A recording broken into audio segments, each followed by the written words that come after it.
3000 stitches. परिचय। कल्पना कीजिए एक ऐसी लड़की जिसकी उम्र महज 9 साल है और वो मुंबई की सड़कों पर भीख मांगती है। उसकी जिंदगी में कोई उम्मीद की किरण नहीं।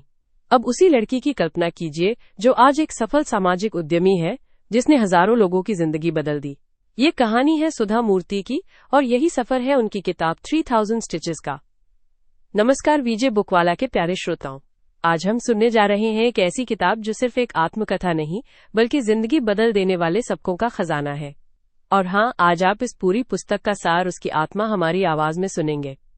सुधा मूर्ति ने इसमें बताया है कि कैसे एक छोटी सी पहल जैसे किसी राजन को सिलाई मशीन दिलाना या अंकुर वारिकू जैसे युवा को शिक्षा का महत्व समझाना पूरी पीढ़ी की दिशा बदल सकती है।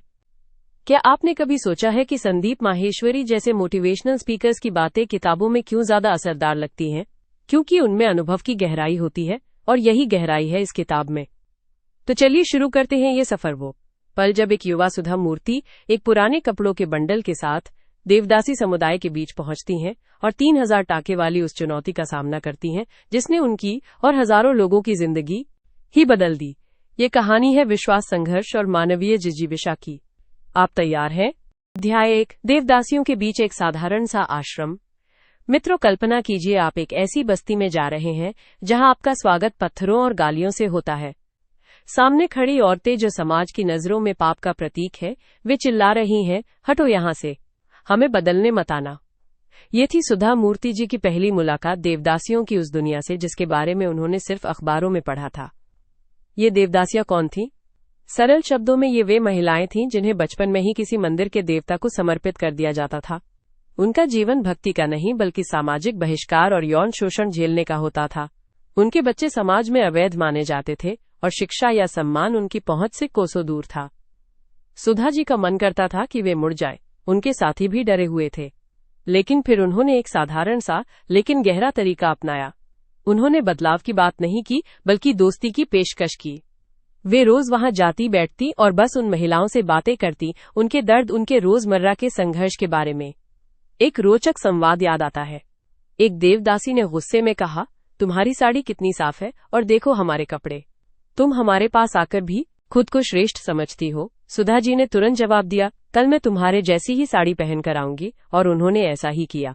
ये असली जीवन में उतरकर दिखाता है कि समझदारी दिखाने से ज्यादा जरूरी है समान दिखना। धीरे धीरे जब उन महिलाओं ने देखा कि ये महिला उन्हें बिना शर्त सुनने आई है तो विश्वास जगा। सुधा जी ने उनके बच्चों के लिए एक छोटा सा आश्रम शुरू करने का प्रस्ताव रखा। विडंबना देखिए, जो महिलाएं पहले पत्थर फेंक रही थीं, वे अब अपने बच्चों को उनके हवाले करने को तैयार थीं ताकि उनका भविष्य सुरक्षित हो सके। इस अध्याय की प्रासंगिकता आज भी उतनी ही तीव्र है। क्या आपने कभी कैरमिनाटी या भुवन बाम बीबी की वाइन्स के वीडियोज में देखा है जहां वे किसी ऐसे व्यक्ति से मिलते हैं जिसे समाज ने अलग कर दिया हो, या आशीष चंचलानी की तरह जो सामान्य लोगों की असाधारण कहानियां सुनाते हैं? यह अध्याय हमें वही सबक देता है, किसी को बदलने की जल्दबाजी में उसकी मानवीयता को न भूलें। अंकुर वारिकू जैसे फाइनेंस एक्सपर्ट भी कहेंगे कि पहला निवेश विश्वास में होता है, तभी रिटर्न मिलता है। ये कहानी निशा मधुलिकाया, संदीप माहेश्वरी की तरह ही प्रेरणा देती है कि बड़े बदलाव की शुरुआत एक छोटे सच्चे कदम से होती है। देव दासियों के बीच एक साधारण सा आश्रम सिर्फ एक इमारत नहीं था, वो एक मानसिकता का आश्रम था जहां डर और नफरत की जगह विश्वास और मौका पनप सके। तो मित्रों, ये थी इस यात्रा की शुरुआत। अगले अध्याय में देखेंगे कि कैसे ये विश्वास की एक जमीन एक ठोस आश्रम में बदलती है और कैसे समाज के तथाकथित तल में खड़े लोग ऊपर उठने की राह दिखाते हैं। चलिए आगे बढ़ते हैं। अध्याय 2। एक गुलाबी चूड़ी और एक सबक। सुनिए, कभी आपने सोचा है कि एक छोटी सी चीज जैसे एक गुलाबी चूड़ी किसी की पूरी सोच और जिंदगी का नजारा कैसे बदल सकती है? ये कहानी उसी चूड़ी की है जिसने सुधा मूर्ति को एक ऐसा सबक सिखाया जो हमारे आज के इन्फ्लुएंसरों और उद्यमियों के लिए भी बराबर की सीख है। दरअसल ये तब की बात है जब सुधा मूर्ति टाटा इंजीनियरिंग में काम करती थी। एक दिन उनकी एक विधवा सहकर्मी ने खुशी खुशी अपनी बाह पर एक गहरी गुलाबी चूड़ी पहन रखी थी। सुधा जी को ये देखकर हैरानी हुई। उनके मन में वो पुरानी धारणा थी कि विधवाएं तो सफेद या बिना किसी रंग की चूड़ियां ही पहनती हैं। उन्होंने पूछ ही लिया, ये गुलाबी चूड़ी विधवा होकर? उस महिला का जवाब सुनकर सुधा जी की धारणाएं चकनाचूर हो गईं। उसने कहा, मेरी शादी टूट गई है, मेरी जिंदगी नहीं। मेरे पति मर गए हैं, मैं नहीं। ये एक वाक्य दोस्तों पूरा दर्शन समेटे हुए था। ये बताता था कि समाज के बनाए लेबल किसी की पहचान या खुशियों की हद नहीं बन सकते। अब आप सोच रहे होंगे कि ये आज के कॉन्टेक्स्ट में क्या मायने रखता है। आशीष चंचलानी ह्यूमर से शुरू करके मोटिवेशनल कंटेंट तक पहुंचे। निशा मधुलिका ने कुकिंग कंटेंट क्रिएटर का लेबल लेकर एक बिजनेस एम्पायर खड़ा कर दिया। उन्होंने अपनी पहचान को एक टैग तक सीमित नहीं होने दिया। और विजय और हर्ष बेनीवाल जैसे क्रिएटर्स ने साबित किया कि आपकी पृष्ठभूमि चाहे वो कितनी भी साधारण क्यों न हो, आपके सपनों की उड़ान की सीमा नहीं तय करती।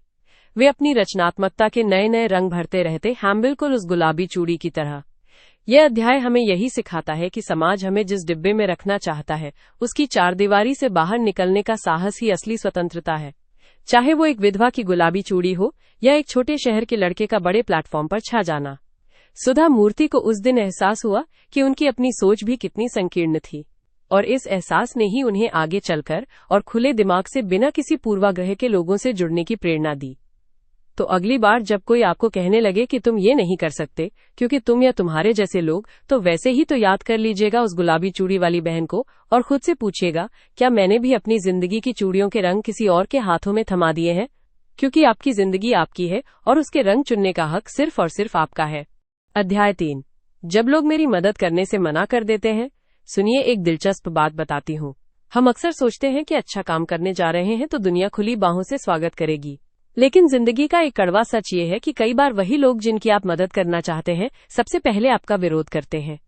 यही कहानी है इस अध्याय की। मैंने जब देवदासी प्रथा से मुक्त हुई महिलाओं के पुनर्वास का काम शुरू किया तो मेरा सामना इसी विरोध से हुआ। मैं उन्हें सिलाई मशीनें देकर स्वावलंबी बनाना चाहती थी, लेकिन उन महिलाओं ने ही सबसे पहले मेरी मदद ठुकरा दी। वे मुझ पर भरोसा ही नहीं करती थीं। एक बुजुर्ग महिला ने तीखे स्वर में कहा, तुम्हारी चालाकियां हम समझते हैं, पहले मदद का झांसा देकर हमें बाहर निकालो, फिर वही पुराना धंधा शुरू करवाओगी। जाओ, हमें छोड़ दो। ये वाकया मुझे तोड़ने वाला था। मैं हैरान थी, जिनके लिए मैं आई थी वे ही मुझे दुश्मन समझ रही थीं। फिर समझ आया, उनका अविश्वास उनके सैकड़ों सालों के दर्द, धोखे और शोषण का नतीजा था। विश्वास टूटने के बाद जो दीवार खड़ी होती है वो कभी कभी मदद के हाथ को भी खुद से दूर रखने लगती है। आज के दौर में भी ये सबक कितना प्रासंगिक है। सोचिए, जब अंकुर वारेकू ने शुरुआत में लोगों को फाइनेंस समझाना शुरू किया होगा तो कितनों ने कहा होगा, ये क्या उलझा रहा है। इस अध्याय से मैंने सीखा कि नहीं सुनना कभी कभी अभी नहीं होता है। आपको धैर्य से विश्वास की नींव रखनी होती है। मैंने उन महिलाओं के सामने बैठना शुरू किया, बातचीत की, उनकी बात सुनी बिना कुछ थोपे। धीरे धीरे एक महिला फिर दूसरी मेरे प्रस्ताव पर राजी हुई। जैसे संदीप माहेश्वरी कहते हैं, असफलता अंत नहीं, प्रतिक्रिया है। उनका इनकार मेरी असफलता नहीं बल्कि मुझे अपनी रणनीति बदलने का संकेत था। तो इस अध्याय का सार ये है, अगर आपको आपकी मदद से मना कर दिया जाए तो निराश मत होइए। ये व्यक्ति पर नहीं बल्कि उनके पीछे छिपे डर, अनुभवों और अविश्वास पर प्रतिक्रिया है। आपका काम है रुकना नहीं बल्कि समझने की कोशिश करना और दरवाजे पर बने रहना, क्योंकि सही वक्त आने पर वही दरवाजा खुलता भी है। और जब खुलता है तो रिश्ता सिर्फ लेन देन का नहीं, सच्ची साझेदारी का बन जाता है। अगले अध्याय में हम बात करेंगे उस साझेदारी के जादू की जब एक छोटी सी शुरुआत बड़े बदलाव में तब्दील होने लगती है। अध्याय 4, राजा का सपना। दोस्तों, कभी आपने सोचा है कि एक सपना कितना ताकतवर हो सकता है? कैसे एक व्यक्ति का सपना न सिर्फ उसकी बल्कि सैकड़ों लोगों की जिंदगी की दिशा बदल सकता है?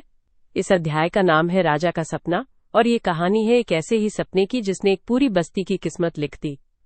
ये कहानी है राजन नाम के एक व्यक्ति की, जो एक साधारण से किराने की दुकान चलाता था, लेकिन उसकी आंखों में एक असाधारण सपना था। उसने सपना देखा कि उसकी झुग्गी बस्ती में रहने वाले बच्चे, जिनके हाथों में गेंद या किताबों की जगह कूड़ा उठाने का झोला होता था, वे भी स्कूल की वर्दी पहनकर कॉपी किताब लेकर जाएं। ये सपना उसके लिए वैसा ही था जैसे आज कैरिमिनाटी या भुवन बाम के लिए अपने पहले वायरल वीडियो का सपना। एक छोटी सी शुरुआत जिसमें एक बड़े बदलाव की संभावना छुपी थी। लेकिन सपना देखना आसान है, उसे जमीन पर उतारना मुश्किल। राजन ने अपना सपना बताया तो लोग हंसे। उन्होंने कहा, ये बच्चे तो कूड़ा बीनने के लिए ही पैदा हुए हैं, इनका भाग्य यही है। पर राजन ने हार नहीं मानी। उसने एक दिन बस्ती के बच्चों को इकट्ठा किया और कहा, मैं तुम्हें पढ़ाऊंगा। शुरुआत में सिर्फ 2-4 बच्चे आए। उसने उन्हें अपनी दुकान के पीछे बैठाकर पढ़ाना शुरू किया। ये वही समर्पण था जो निशा मधुलिका ने अपने पहले ब्लॉग पोस्ट के साथ दिखाया होगा, जो संख्या नहीं बल्कि संभावना देखती है। फिर क्या था, धीरे धीरे बच्चों की संख्या बढ़ने लगी। राजन का छोटा सा स्कूल चर्चा का विषय बन गया। लेकिन सबसे बड़ी चुनौती थी बच्चों के माता पिता। वे कहते, हम गरीब हैं। अगर बच्चा पढ़ाई करेगा तो कूड़ा कौन बीनेगा, रोटी कैसे आएगी। ये वही डर है जो विजय और हर्ष जैसे एंटरप्रेन्योर को अपने पारिवारिक बिजनेस छोड़कर नया रास्ता बनाने से रोकता है। राजन ने इसका एक सरल समाधान निकाला। उसने माता पिता से कहा, आपके बच्चे दिन में सिर्फ 2 घंटे मेरे पास पढ़ने आएंगे, बाकी समय वे काम कर सकते हैं, मैं उन्हें निःशुल्क पढ़ाऊंगा। इस छोटे से समझौते ने बड़ी बाधा तोड़ दी। यही तो होता है इनोवेशन, समस्या को रोकना नहीं बल्कि उसके साथ चलने का रास्ता ढूंढना। कहानी का सबसे मार्मिक पल वो है जब पहली बार एक बच्चा जिसके हाथ हमेशा कूड़े से सने रहते थे, उसने स्लेट पर अपना नाम लिखा। उसकी आंखों में चमक देखकर राजन की आंखें भर आईं। उसे एहसास हुआ कि वो सिर्फ पढ़ा नहीं रहा, वो आत्मविश्वास बांट रहा है, वो गरिमा की रोशनी दे रहा है। इस अध्याय की प्रासंगिकता आज के समय में क्या है? दोस्तों, ये अध्याय हमें 2 बड़ी सीख देता है। पहली, एक व्यक्ति का सपना कितनी बड़ी ताकत बन सकता है।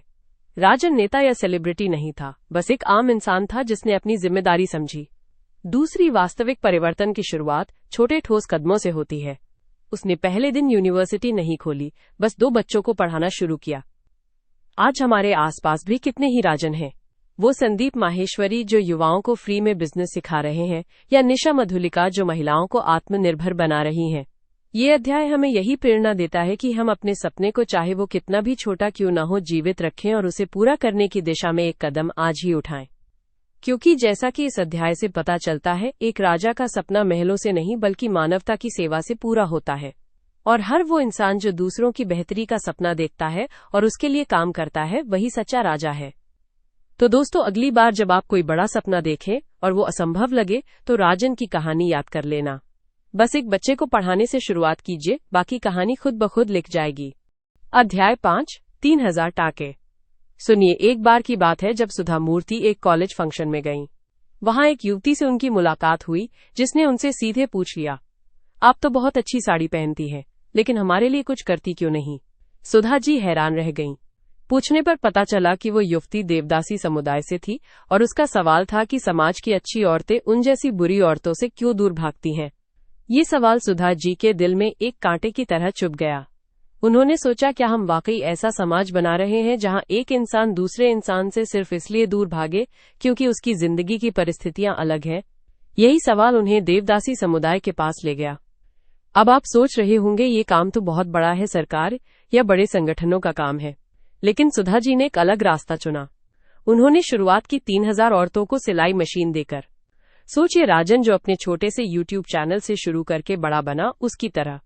शुरुआत छोटी थी लेकिन नीयत बड़ी। समुदाय में जाकर उन्होंने देखा कि ये औरतें हुनरमंद तो थीं, लेकिन उनके पास कोई इज्जतदार रोजगार नहीं था। अंकुर वारिकू जैसे क्रिएटर्स नए नए आइडियाज से दुनिया बदल रहे हैं, वैसे ही सुधा जी का आइडिया था इन औरतों को सिलाई का हुनर सिखाकर उन्हें आत्मनिर्भर बनाना। उन्होंने एक सरल संवाद किया, तुम सिलाई करना चाहोगी? जवाब मिला, हाँ, लेकिन हमारे पास मशीन कहाँ है। बस यहीं से 3000 टाके की योजना की नींव पड़ी। लेकिन रास्ता आसान नहीं था। इन औरतों को समाज ने आसानी से स्वीकार नहीं किया। दुकानदार उन्हें कपड़ा बेचने से हिचकिचाते, ग्राहक उनसे सिलवाने से कतराते। यहाँ एक और दिलचस्प संवाद हुआ। एक औरत ने कहा, मैडम, हमें सिलाई तो आती है, लेकिन लोग हमारा बनाया कुर्ता पहनने से डरते हैं, क्या आप पहनेंगी? सुधा जी ने तुरंत हाँ कह दी। उन्होंने खुद उनके सिले हुए कपड़े पहने और यह एक जीवंत उदाहरण बन गया। धीरे धीरे एक एक करके ये 3000 सिलाई मशीनें सिर्फ मशीनें नहीं रहीं, बल्कि आत्मविश्वास के औजार बन गईं।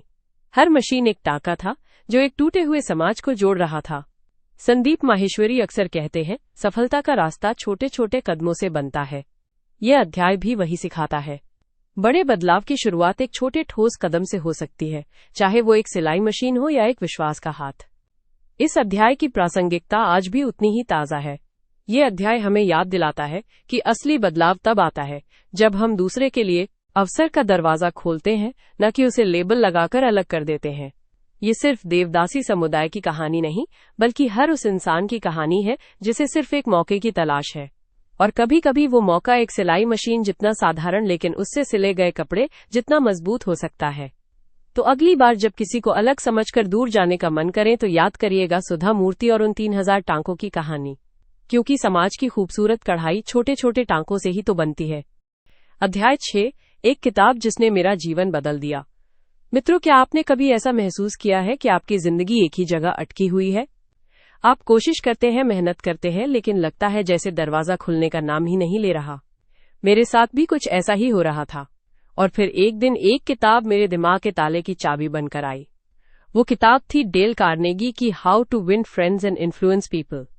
सुनकर आप सोच रहे होंगे, अरे ये तो बहुत पुरानी और आम किताब है। मैं भी यही सोचती थी। लेकिन मित्रों, कभी कभी सबसे सरल सच हमारी नजरों के सामने से ऐसे गुजर जाते हैं जैसे राजन का कोई वीडियो फीड में छूट जाता है। मैं उस समय अपने सामाजिक कार्यों में लगी हुई थी, लेकिन लोगों को समझाने बुझाने, उनका विश्वास जीतने में बहुत संघर्ष कर रही थी।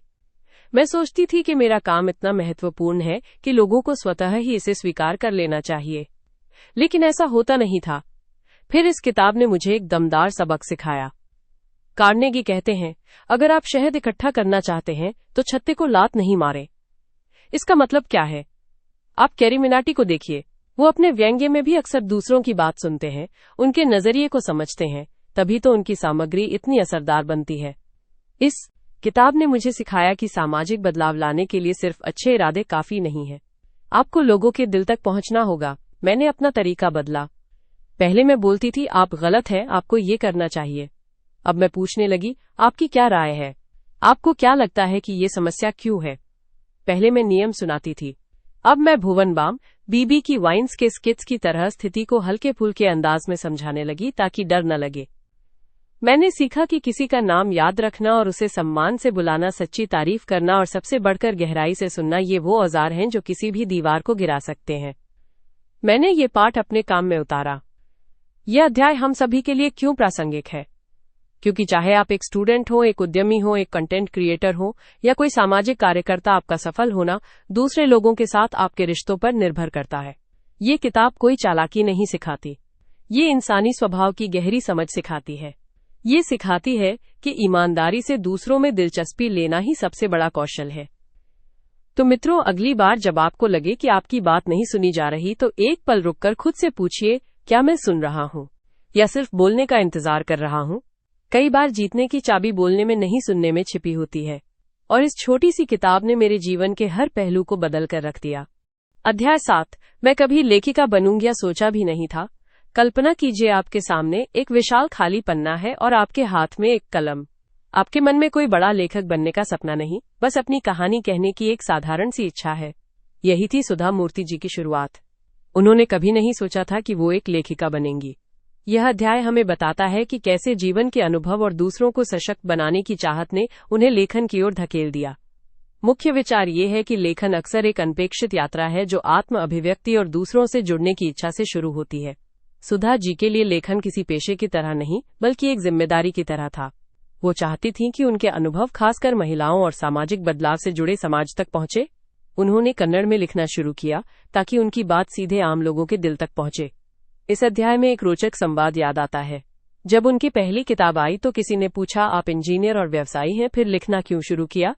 सुधा जी का जवाब सरल था, क्योंकि हर कहानी कहने के लिए तरसती है।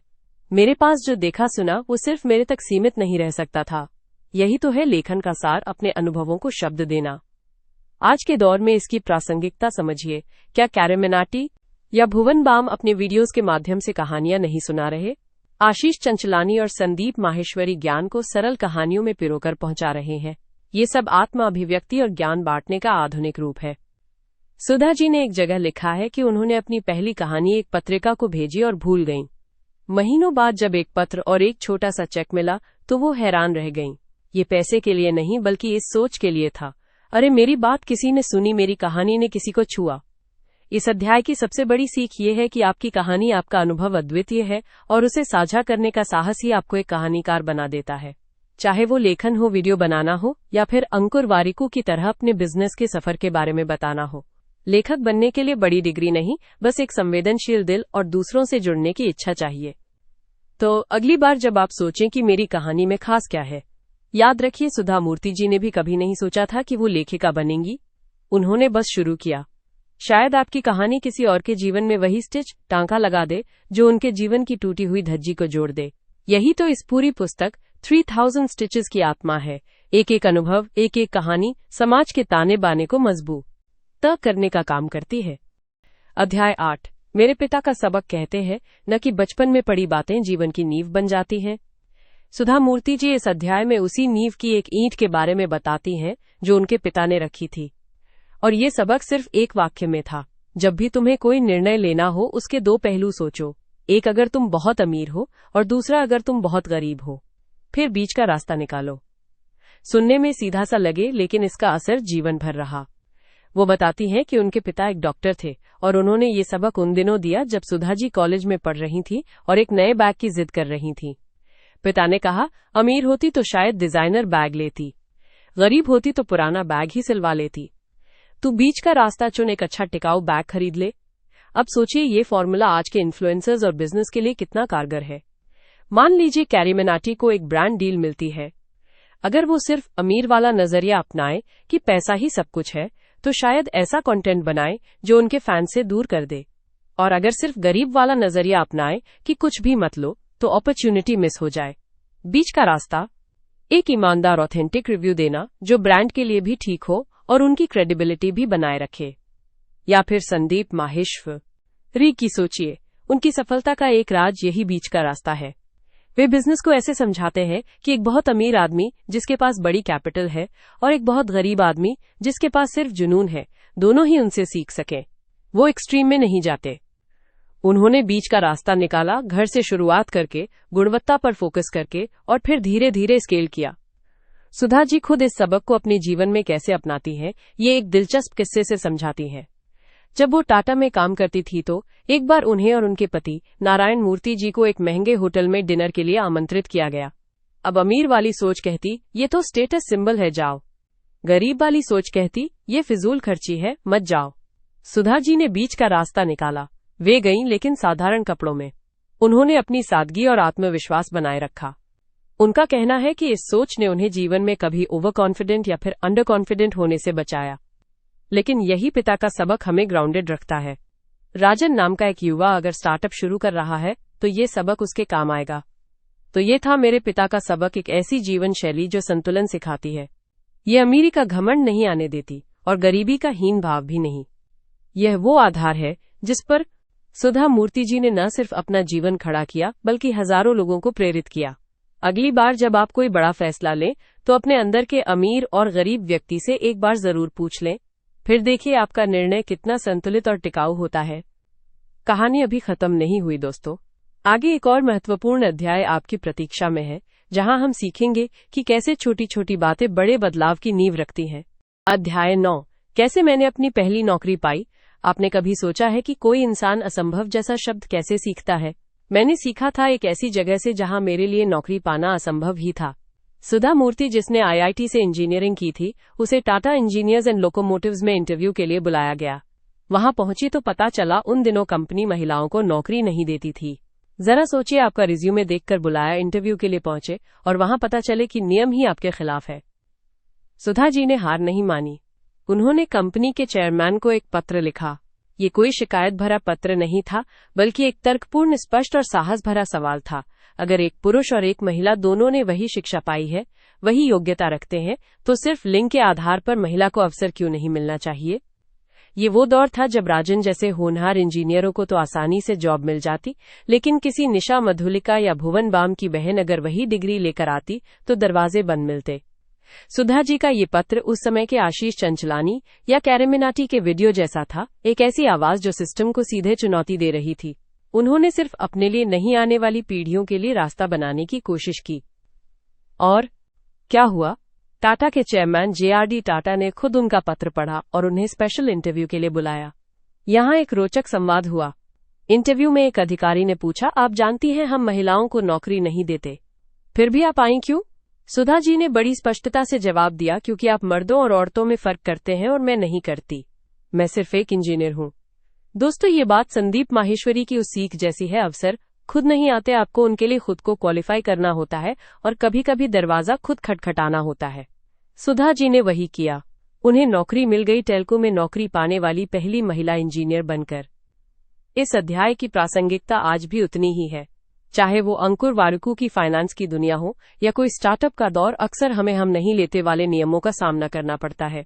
ये अध्याय हमें सिखाता है कि योग्यता और हिम्मत के आगे नियम भी बदल सकते हैं। ये सिर्फ एक नौकरी पाने की कहानी नहीं, बल्कि एक माइंडसेट बदलने की कहानी है, अपना भी और समाज का भी। जब आपको लगे कि दरवाजा बंद है तो याद रखिए, कभी कभी खिड़की से एक पत्र डालने से ही वो दरवाजा खुल जाता है और आप न सिर्फ अंदर जाते हैं बल्कि उस दरवाजे को पीछे आने वालों के लिए हमेशा के लिए खुला छोड़ जाते हैं। अध्याय 10, पति पत्नी के बीच पहला झगड़ा। आप सभी का स्वागत है 3000 स्टिचेस की इस सुनहरी दुनिया में। आज हम बात करने जा रहे हैं अध्याय 10 की, जिसका नाम है पति पत्नी के बीच पहला झगड़ा। सुनकर शायद आपको लगे, अरे ये तो बहुत आम सा विषय लगता है। लेकिन दोस्तों, जैसे कैरेमिनाटी के वीडियोस की हुक लाइन आम नहीं होती, वैसे ही ये अध्याय भी सिर्फ एक झगड़े की कहानी नहीं है। ये एक आईना है जो हर रिश्ते के उस पहले टर्निंग पॉइंट को दिखाता है, जब प्यार का मूड धीरे धीरे रियल लाइफ की जिम्मेदारियों से टकराने लगता है। कहानी शुरू होती है नई नवेली दुल्हन सुधा मूर्ति के उस दिन से, जब उन्होंने अपने पति और प्रसिद्ध इन्फोसिस को फाउंडर से एक छोटी सी मांग की। बात कुछ ऐसी थी, सुधा जी चाहती थी कि वे अपने छोटे से किराए के घर में एक फ्रिज खरीदें। उस जमाने में फ्रिज एक लग्जरी आइटम हुआ करता था, जैसे आज भुवन बाम बीबी की वाइन्स के पास उनकी स्पोर्ट्स कार। लेकिन जवाब एकदम सीधा और सख्त था, नहीं। कारण, पैसे की बचत और जरूरत पर उनका फोकस। यहाँ पर वो संवाद आता है जो शायद हर नए जोड़े के जीवन में किसी न किसी रूप में होता है। सुधा जी ने तर्क दिया, बार बार बाजार जाने में समय बर्बाद होता है। सुधा जी को ये इनकार उनकी नई भूमिका, उनकी सुविधा और शायद उनके महत्व के लिए एक चुनौती लगा। वो नाराज होकर रसोई में चली गई। वो पहला दिन था जब खाना अलग अलग प्लेटों में परोसा गया और चुप्पी ने दोनों के बीच की जगह घेर ली। दोस्तों, यहाँ पर कहानी की असली खूबसूरती आती है। यह झगड़ा सिर्फ फ्रिज के लिए नहीं था। ये दो अलग अलग पालन पोषण, दो अलग अलग फाइनेंशियल माइंडसेट और दो स्वतंत्र व्यक्तित्वों का पहला टकराव था। अंकुर वारिकू जैसे क्रिएटर्स की तरह जो शुरुआत में अपने विचारों को लेकर अड़े रहते हैं, सुधा जी घर को सुचारू और कुशल तरीके से चलाना चाहती थीं, एक ऐसी सुविधा चाहती थीं जो उनका काम आसान करे। लेकिन कहानी यहीं खत्म नहीं होती। अगले दिन जब सुधा जी ने देखा कि एनआर मूर्ति ने अपने ऑफिस जाने के लिए एक फटी हुई कमीज पहनी हुई है, तो उनका गुस्सा एक सहज स्नेह में बदल गया। उन्होंने वो कमीज सिल दी, और यहीं वो 3000 स्टिच वाला फिलॉसफी काम आता है। एक छोटी सी सिलाई ने उस बड़े रिश्ते की दरार को भरना शुरू कर दिया। इस अध्याय की प्रासंगिकता आज के जमाने में और भी ज्यादा है। क्या आपने कभी संदीप माहेश्वरी की उस बात पर गौर किया है जहां वे कहते हैं कि सफल रिश्ते अग्रीमेंट पर नहीं, अंडरस्टैंडिंग पर चलते हैं? ये अध्याय बिल्कुल वही सिखाता है। आज के दौर में जहां हर चीज इंस्टेंट है, रिश्तों में भी हम इंस्टेंट अग्रीमेंट चाहते हैं, लेकिन असल जिंदगी ऐसी नहीं होती। यह अध्याय हमें ये बताता है कि पहला झगड़ा रिश्ते की मौत नहीं, बल्कि उसकी असली शुरुआत होता है। ये वो पल होता है जब आप रोमांस से निकलकर रियलिटी में कदम रखते हैं। समझौता करना हार नहीं होती, बल्कि एक दूसरे के नजरिए को समझने की जीत होती है। जैसे एनआर मूर्ति ने बाद में समझा और फ्रिज खरीदा, और सुधा जी ने भी उनकी मितव्ययिता का महत्व समझा। तो दोस्तों, अगली बार जब आपके रिश्ते में कोई छोटा मोटा टकराव हो, तो याद कर लीजिएगा ये अध्याय। याद रखिए, हर झगड़े की सिलाई, हर समझौते की एक स्टिच आपके रिश्ते की 3000 स्टिचेस में से एक है, जो उसे और मजबूत और सुंदर बनाती जाती है। अध्याय 11, जीवन की छोटी छोटी खुशियां। सुनिए, क्या आपने कभी गौर किया है कि हम सफलता की दौड़ में इतने उलझ जाते हैं कि जीवन के असली रंग हमारी आंखों के सामने से गुजर जाते हैं? ये अध्याय हमें याद दिलाता है कि खुशी किसी बड़ी उपलब्धि का इंतजार नहीं करती, वो तो रोजमर्रा के छोटे छोटे पलों में छुपी रहती है।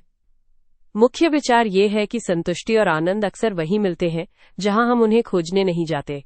जैसे कि राजन का वो पल जब वो ऑफिस के लिए रवाना होने से पहले अपनी बेटी को स्कूल बस में बैठाता है और वो मुस्कुराकर कहती है, पापा शाम को आप ही स्टोरी सुनाना। ये कोई बड़ी घटना नहीं है, लेकिन उस दिन की सारी थकान इस एक पल में धुल जाती है। यही तो है जीवन की छोटी खुशी, जिसे पाने के लिए हमें कहीं दूर जाने की जरूरत नहीं। इस अध्याय की सबसे खूबसूरत बात यह है कि ये हमें होने की कला सिखाता है। संदीप माहेश्वरी अक्सर कहते हैं कि सफलता का पैमाना बैंक बैलेंस नहीं, बल्कि मन का बैलेंस है, और ये बैलेंस इन्हीं छोटी छोटी चीजों से आता है। जैसे भुवन बाम के वीडियो में अक्सर उनके दादाजी का वो साधारण सा किस्सा होता है, जब वे उन्हें पुराने जमाने की मिठाई की दुकान पर ले जाते हैं। वो स्वाद, वो याद, यही तो असली धन है। हर्ष बेनीवाल के साथ एक बार की घटना याद आती है।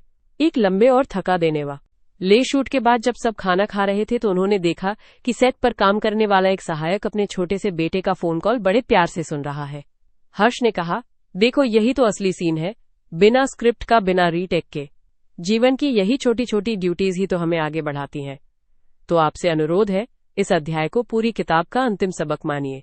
ये हमें याद दिलाता है कि जीवन एक लंबी सड़क नहीं बल्कि छोटी छोटी सैर है। सुबह की पहली कॉफी की खुशबू, दोस्त का बेवजह का फोन, किसी की मदद करने पर मिलने वाली मुस्कान, रात का साफ आसमान, ये सब टुकड़े मिलकर ही तो जीवन की बड़ी तस्वीर बनाते हैं। आज की इस भागदौड़ भरी जिंदगी में जहां हम बीबी की वाइन्स देखकर हंसते हैं और फिर अपनी लाइफ से तुलना करके उदास हो जाते हैं, ये अध्याय एक ठहराव देता है। ये कहता है, रुको, सांस लो और उन अनमोल छोटे पलों को पहचानो जो हर दिन तुम्हारे आसपास बिखरे पड़े हैं। क्योंकि सच तो यह है कि जीवन की सबसे बड़ी कला बड़े सपनों को पूरा करने की नहीं, बल्कि छोटे छोटे पलों को बड़े प्यार से जीने की है। और यही 3000 टांकों की यात्रा का सबसे सुंदर सिला है। 3000 स्टिचेस, समापन, आखिरी टाका। ये कहानी सिर्फ एक सुई धागे की नहीं बल्कि उस मानसिकता की है जिसे बदलने में सुधा मूर्ति को 3000 टाके लगे। वो टांके कपड़ों पर नहीं, लोगों की सोच पर लगे थे। सोचिए, अंकुर वारिकू जब पहली बार स्टॉक मार्केट के बारे में बोलते हैं तो कई लोग कहते हैं, अरे ये तो जुआ है। लेकिन वो धीरे धीरे सरल उदाहरणों से समझाते हैं कि ये सिर्फ पैसे लगाना नहीं बल्कि देश की अर्थव्यवस्था में हिस्सेदारी है, एक विश्वास बनाना पड़ता है। ठीक वैसे ही सुधा मूर्ति को उन देवदासी महिलाओं का विश्वास जीतना पड़ा जिनके लिए वेश्यावृत्ति भाग्य थी। सुधा मूर्ति की कहानी कंसिस्टेंसी की है।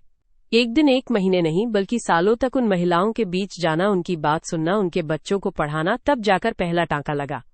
मुख्य संदेश है, बड़ा बदलाव लाना है तो पहले छोटी शुरुआत करो, लेकिन लगातार करो। सुधा मूर्ति ने भी एक सुई से शुरुआत की। उन्होंने सिखाया कि समस्या कितनी भी बड़ी क्यों न हो, उसका समाधान हमेशा छोटे ठोस कदमों में छिपा होता है। दोस्तों, आपने आज पूरी की पूरी एक किताब एक ही दिन में सुन ली। ये आपका प्यार और जिज्ञासा ही है जो हमें ऐसा कंटेंट लाने के लिए प्रेरित करती है। आप सबका बहुत बहुत धन्यवाद। अगर ये सफर आपको पसंद आया तो चैनल को सब्सक्राइब जरूर करें और इस वीडियो को लाइक करें ताकि हमारी ये लाइब्रेरी और भी बढ़े और हम आपके लिए और भी शानदार किताबें लेकर आते रहें। कल हम एक नई दुनिया में घुसने वाले हैं। तब तक के लिए पढ़ते रहिए, बढ़ते रहिए।